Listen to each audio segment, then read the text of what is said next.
গায়ের এক কোণে শিউলি গাছের ছায়ায় এক ঘরে থাকতো ফুলবতী। মন্দিরের সামনে ফুলের মালা বেচেই তার দিন চলতো, কিন্তু তার কপাল ভালো ছিল না। গায়ের রং শ্যামলা, মুখে বসন্তের দাগ, এই নিয়ে গ্রামের লোকের কত কথা। সকালে ফুলের ডালা নিয়ে বসতেই পাশের বিক্রেতা হরিমতি ঠোঁট বাঁকিয়ে বলল, ওই যে কোণে সাজবি নাকি শ্মশান? তোর মালা দেখে কার মন ভরবে রে? মালা তো ফুলের দিদি, আমার মুখ দেখে ফুলের দোষ হবে কেন? সে কথাও ঠিক, কিন্তু তোকে দেখলে কারোর পুজোর মনটাই মাটি হয়ে যায়। ফুল নেবেন মা? আজ শিউলি একদম টাটকা। আরে বাবা না না, অন্য খান থেকে নেব। ভগবান, আমি কি এতই খারাপ? আমি কি কারোর ক্ষতি করেছি? সেই দিন বিকালে তার একটাও মালা বিক্রি হলো না। খালি ডালা হাতে কাঁদতে কাঁদতে সে জঙ্গলের পথ ধরে বাড়ি ফিরছিল।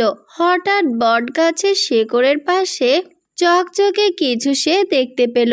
কাছে গিয়ে দেখে দুটো ছোট সিঁদুরের কৌটা, একটির গায়ে লাল পাথর, আরেকটির গায়ে নীল। কারোর কৌটা পড়েছে? কেউ আছেন?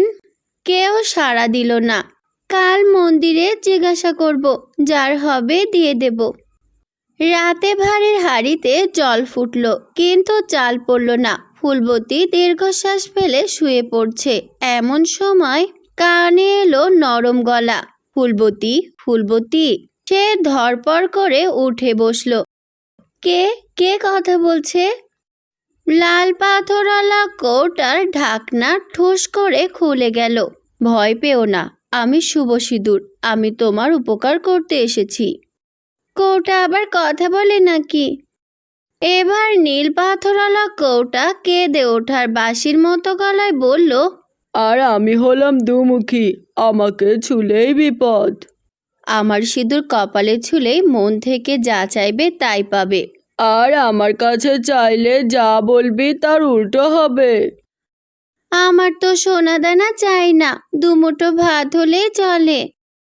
চেষ্টা করে দেখো।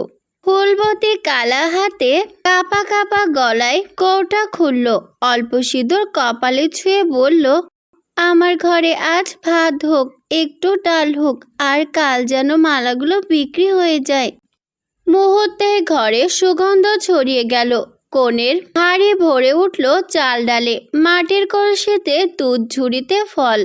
তো বন্ধুরা, তোমরা যারা তোমাদের নাম দিয়ে এমন মজার মজার গল্প শুনতে চাও, তোমরা এখনই কমেন্ট বক্সে তোমাদের সুন্দর নামগুলো লিখে জানাও, কারণ আমরা পরবর্তী গল্প তোমাদের নাম দিয়ে বানাবো। কি এটা এটা কি সত্যি? আমার তো কিছুতেই বিশ্বাস হচ্ছে না। সত্যি, কিন্তু মনে রেখো, লোভ করো না, অন্যের উপকারে এটা ব্যবহার করো। পরের দিন ফুলবতী আবার মন্দিরে বসলো। এবার তার মুখে কেমন কোমল আভা, ফুলগুলো যেন বেশি ফুটে আছে। এক মহিলা তখন এসে বললেন, আরে ও মেয়ে, তোমার মালা দাও তো, কি সুন্দর গন্ধ।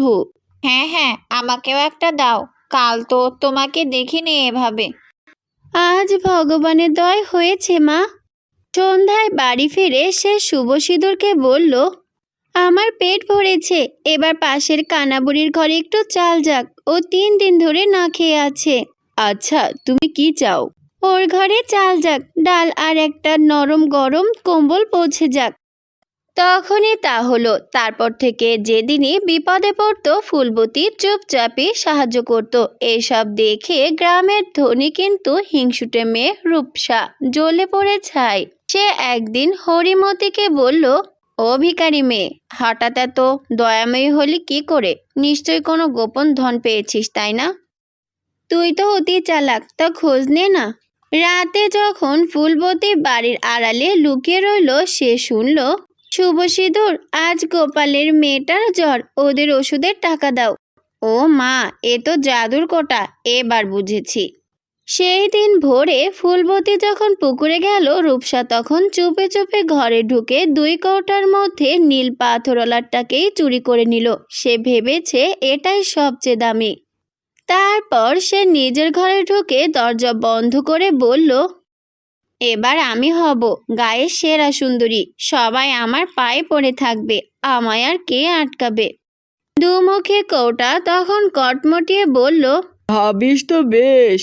রূপসা শুনল না, কোটা খুলে সিঁদুর কপালে ছুঁয়ে বলল, আমার রূপ এমন হোক কেউ যেন চোখ ফেরাতে না পারে, আমার ঘর সোনা রূপায় ভরে যাক, সবাই শুধু আমার প্রশংসা করুক। এক ঝটকায় ঘরের বাতাস কালো হয়ে গেল। আয়নার দিকে তাকিয়ে রূপসা চিৎকার করে উঠল, না, এ কি হলো? আমি এমন হয়ে গেলাম কি করে?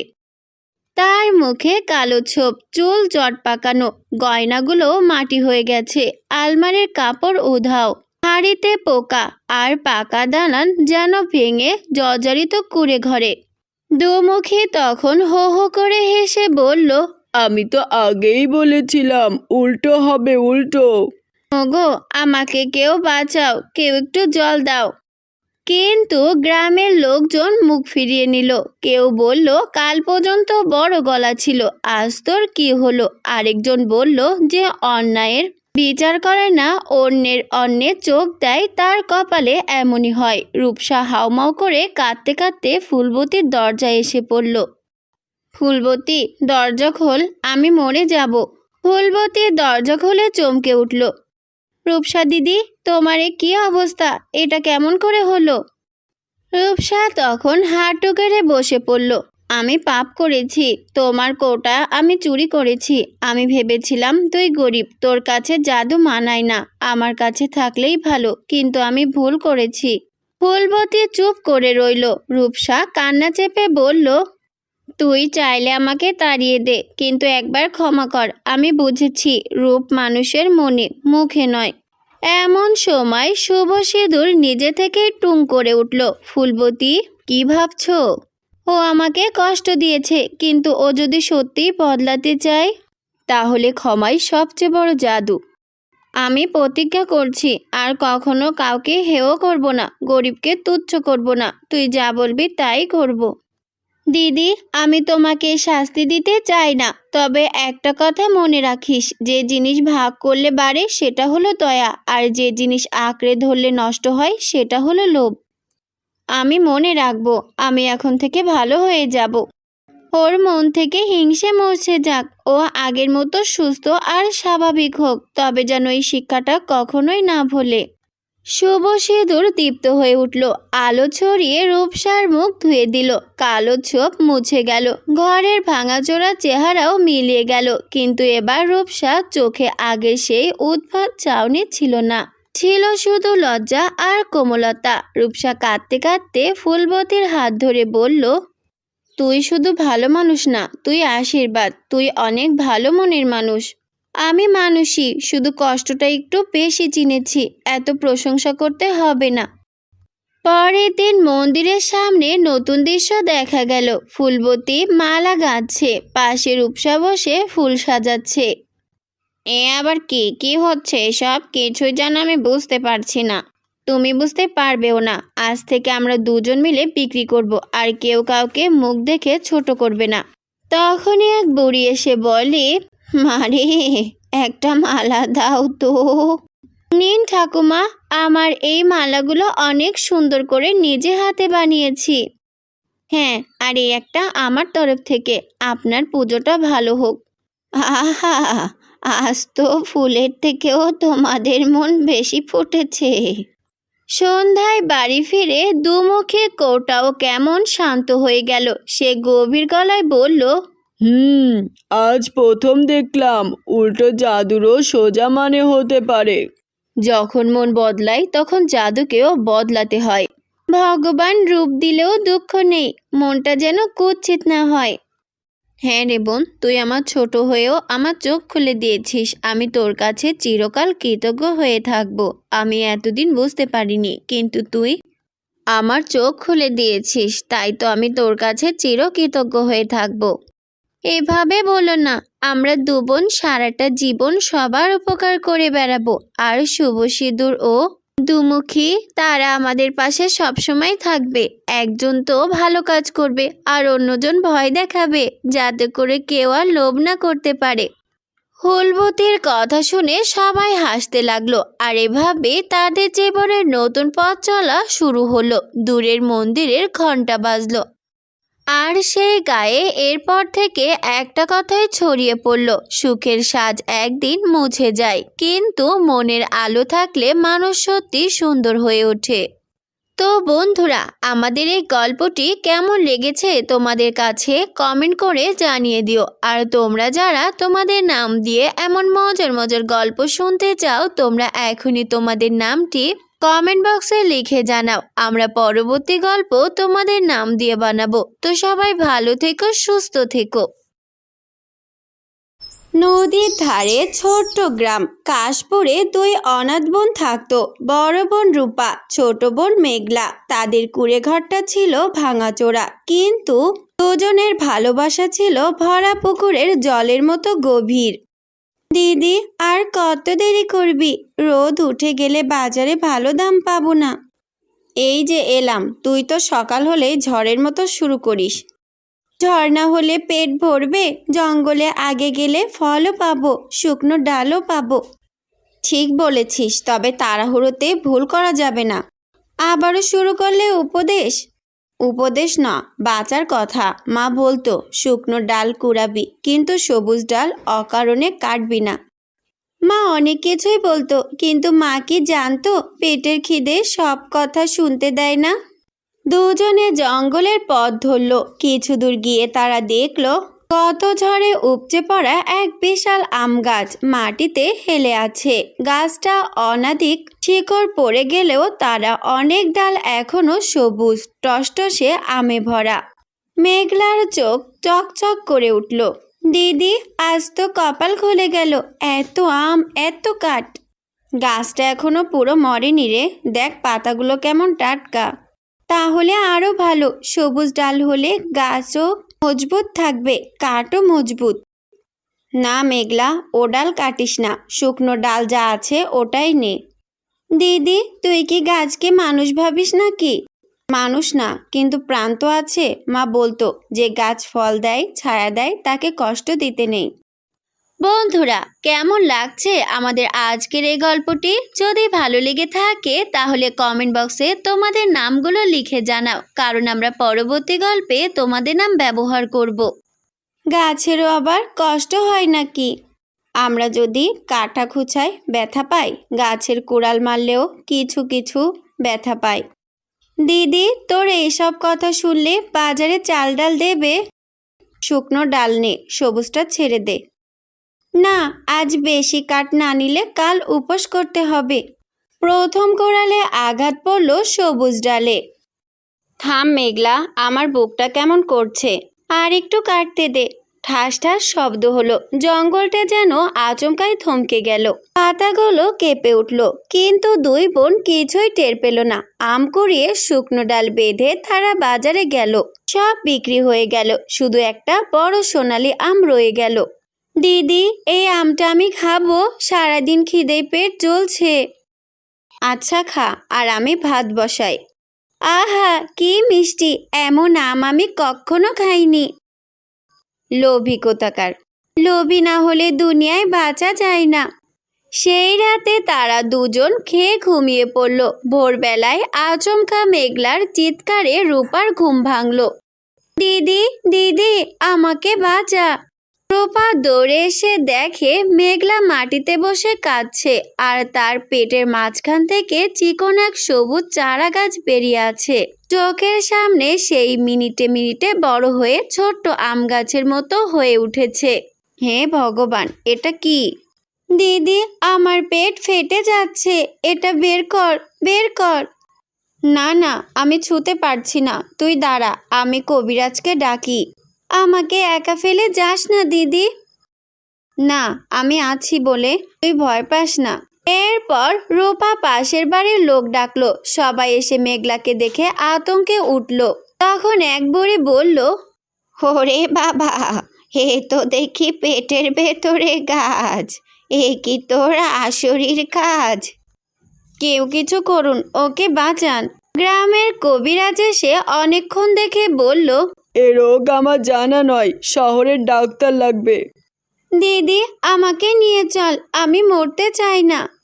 রূপা তখন তাকে কাঁধে ভর দিয়ে শহরের চিকিৎসালয়ে নিয়ে গেল। ডাক্তার দেখে হতবাক। এটা আবার কেমন কথা? মানুষের পেটের ভেতরে গাছ জন্মায় নাকি? ডাক্তারবাবু, আপনি বাঁচান। কিন্তু কেটে বের করতে গেলে বিপদ। কোথা দিয়ে শিকড় জড়িয়েছে বোঝা যাচ্ছে না। ভুল করলে মেয়েটা বাঁচবে না। তাহলে আমি কি মরে যাব? একটা কথা বলি, এমন অদ্ভুত জিনিসের পেছনে সাধারণ কারণ নেই। এই গাছ যেন তোমাকে কিছু বোঝাতে চাইছে। দিদি, তবে আমি কি কোনো পাপ করেছি? কাল গাছটার কথা মনে আছে তোর? মেঘলা চুপ। রূপা তখন আবারও বলল, আমি তোকে মানা করেছিলাম। দিদি, চল জঙ্গলে যাই।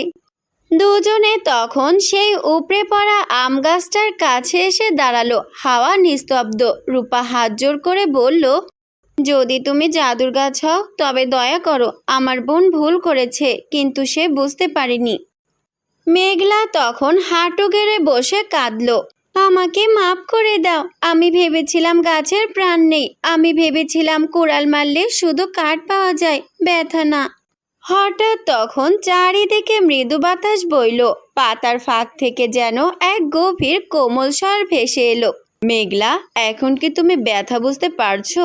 হ্যাঁ, বুঝতে পারছি। আমার শ্বাস নিতে কষ্ট হচ্ছে। আচ্ছা, যখন আমার সবুজ ডালে কুড়াল বসিয়েছিলে তখন আমিও এমনই যন্ত্রণা পেয়েছিলাম। আমি খুবই দুঃখিত। আমি জানতাম না, সত্যিই জানতাম না। যারা নিজের প্রাণের দাম বোঝে না সে অন্যের প্রাণেরও দাম বোঝে না। তোমাকে সেই শিক্ষাই দিতে আমার ফল তোমার শরীরে শেকড় গেড়েছে। রূপা তখন কাঁদতে কাঁদতে বলল, ওকে আর কষ্ট দিও না। ও ছোট, ও ভুল করেছে। আমি শপথ করছি, আজ থেকে আমি কোনো সবুজ গাছ কাটবো না, কাউকে কষ্ট দেব না। শুকনো ডাল কুড়াবো, গাছের যত্ন নেব, জল দেব, চারা লাগাবো। শুধু আমাকে মাফ করে দাও। কিছুক্ষণ নিস্তব্ধতা, তারপর স্বরটি নরম হয়ে এলো। অনুতাপ যদি সত্যি হয়ে থাকে তবে প্রকৃতির কাছে ক্ষমা চাইতে বলল। এই কথা শেষ হতেই মেঘলার পেটের গাছটা ধীরে ধীরে কেঁপে উঠল। রূপা বিস্ময়ে দেখল সবুজ কাণ্ড সংকুচিত হচ্ছে, পাতাগুলো আলো হয়ে মিলিয়ে যাচ্ছে। মুহূর্তের মধ্যেই মেঘলার পেট আগের মতো স্বাভাবিক। মেঘলা কাঁপতে কাঁপতে পেট চেপে ধরল। দিদি, নেই, গাছ নেই। মেঘলা তখন অনেক খুশি হয়ে গেল।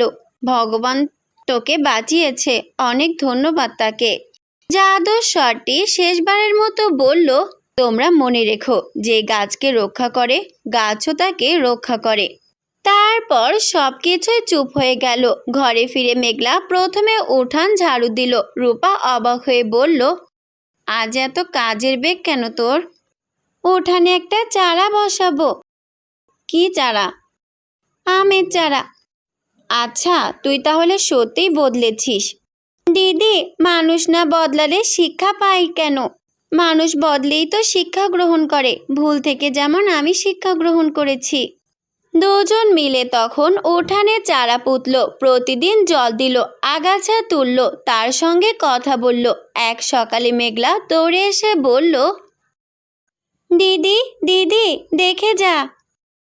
রূপা বেরিয়ে দেখে হতবাক। ছোট চারা গাছটা রাতারাতি বড় হয়ে উঠেছে, আর তাতে ঝুলছে সোনালি টসটসে আম। এ কি সেই জাদুর আশীর্বাদ? দিদি, একটা আম পেড়ে দেখ না। রূপা তখন সাবধানে একটা আম পারল, তারপর আরেকটা, তারপর আরেকটা, কিন্তু গাছে আম কমলো না। দিদি, এ তো ফুরায় না। তাহলে আজ থেকে আমাদের আর অভাব নেই। মনে হচ্ছে আমরা এই আম দিয়েই অনেক বড় হতে পারবো। আর এটা আমাদের আশীর্বাদ, সেটা ওই জাদুর আম গাছের জন্য।